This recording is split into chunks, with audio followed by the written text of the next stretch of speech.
Em uma manhã comum de dezembro de 1948, o corpo de um homem bem vestido foi encontrado estirado na areia de Somerton Beach, em Adelaide, Austrália. Estava ele com o braço apoiado suavemente, como se estivesse apenas tirando um cochilo. Mas havia só um pequeno detalhe: ele estava morto, e ninguém fazia a menor ideia de quem ele era.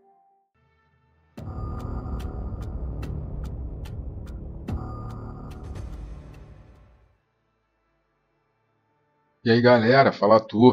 Há relatos de que na noite anterior diversos banhistas notaram sua presença, e a figura chamava atenção por estar na praia de terno, sapatos engraxados, em uma noite extremamente quente.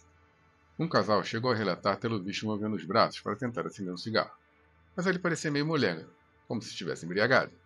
Provavelmente, ele já estava morrendo. Não havia carteira, nenhum documento, nenhuma etiqueta nas roupas. Tudo meticulosamente removido. Até os sapatos estavam impecavelmente ilustrados.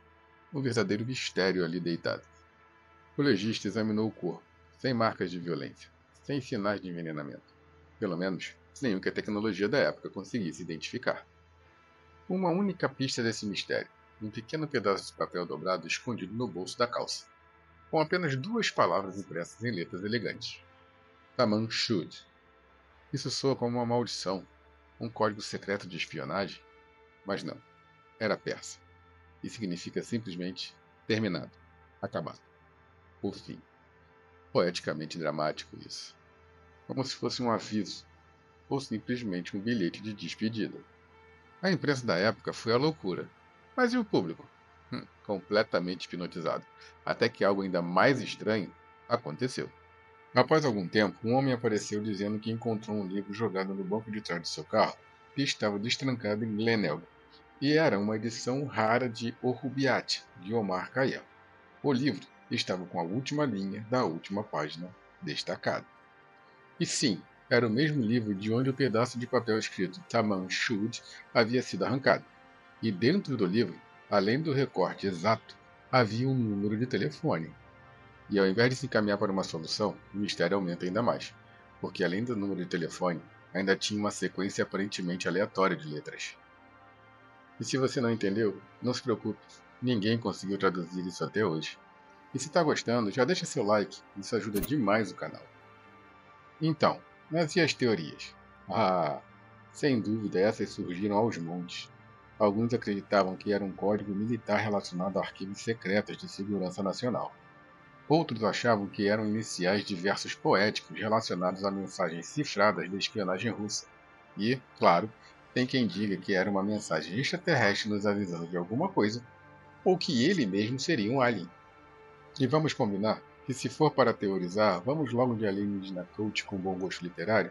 Sempre chama a atenção. E o número de telefone que estava no livro? Bom, o número levava a uma enfermeira, e morava ali perto, em Glenelg, Jessica Ellen Thompson, nascida Jessica Harkness. Quando a polícia bateu à sua porta, o nervosismo foi visível. Ela disse não conhecer o homem, mas reconheceu o livro. Porém, afirmou que ainda no final do ano de 48, um homem desconhecido perguntou por ela a seus vizinhos, e não deu mais informações. E aí, meus amigos, começam as teorias no clima de drama de novela de suspense. Há quem diga que ela teve um caso com um homem. Outros diziam que ele era pai da filha dela. E claro, os mais criativos garantem que os dois faziam parte de uma rede de espionagem internacional. Pelo menos, a seita demoníaca foi deixada de lado nesse caso. Em 2002, o ex-detetive Gary Filters relatou que Thompson foi bem invasiva, sugerindo que ela poderia conhecer a identidade do homem de Somerton. Sua filha Kate Thompson também expressou a crença de que sua mãe poderia saber quem ele era. Voltando ao período das investigações, o caso sofreu uma reviravolta quando, em 14 de janeiro de 1949, funcionários da estação ferroviária de Adelaide descobriram uma mala marrom com a etiqueta removida, que havia sido colocada no guarda-volumes da estação por volta das 11 horas da manhã do dia 30 de novembro de 1948. Em seu interior estava um roupão vermelho listrado, um par de chinelos de feltro vermelho tamanho 7, 4 cuecas, pijamas, utensílios de barbear, um par de calças marrom com areia nas barras, uma chave de fenda de eletricista e um pincel de estêncil. Havia também uma faca de mesa, que fora reduzida a um instrumento de corte curto e afiado, e um par de tesouras, como as usadas em navios mercantes para demarcar as mercadorias embarcadas. Os investigadores chegaram à conclusão de que a pessoa que removeu as etiquetas deixara propositalmente o nome Keane nas roupas, como se quisesse mandar uma mensagem. Na mala, somente um casaco com bordado e costura específicos, possivelmente feitos apenas nos Estados Unidos, poderia levar a alguma pista. Mas a empresa americana que fazia aquele tipo de trabalho, na época não tinha nenhum registro de clientes estrangeiros. A mala se revelou um beco sem saída. Saltando no tempo para 2022, sim, mais de 70 anos depois do ocorrido, os cientistas Derek Abbott e Colin Fitzpatrick conseguiram extrair DNA de fios de cabelo preservados do homem e chegaram a uma possível identidade: Paul Charlie Webb, um engenheiro australiano desaparecido em 1947. Com o resultado do DNA, conseguiram construir uma árvore genealógica de cerca de 4.000 pessoas. Abbott e Fitzpatrick fizeram um grande avanço combinando com sucesso o DNA do cabelo com amostras de parentes distantes de Webb. We looked for people with no date of death on that tree, and there was one that stood out because A, he was male, B, had roughly the right age range, and C, was very closely connected to the Keane family. And as we know, the Somerton man had a Keane on his tie. This turned out to be a chap called Charles Webb, who had no date of death details. Yeah, so he was born Carl Webb, but he only went by the name Charles Webb. It seemed that this chap had just gone off the radar after 1947, and this could be our man. But we had no evidence. It was just a guy on a tree with no date of death, and we set out to either prove or eliminate him as being the Somerton man.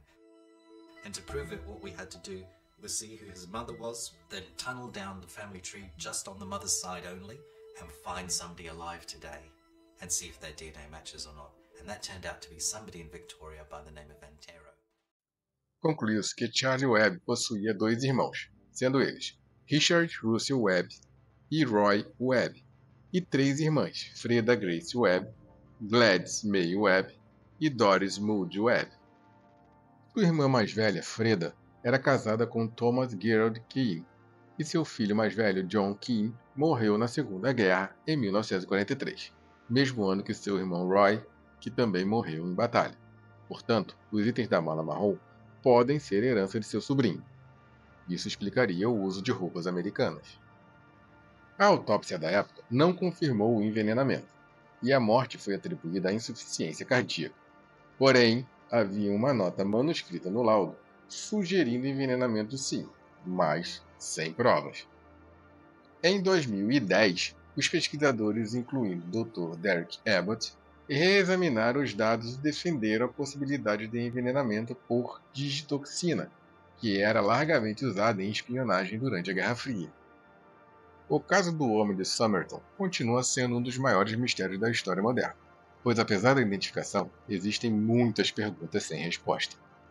Independente da descoberta de sua identidade e da não confirmada causa-morte, a pergunta do porquê ninguém da família ter reclamado o corpo e o mistério do significado dos bilhetes continuam a assombrar os envolvidos nessa história.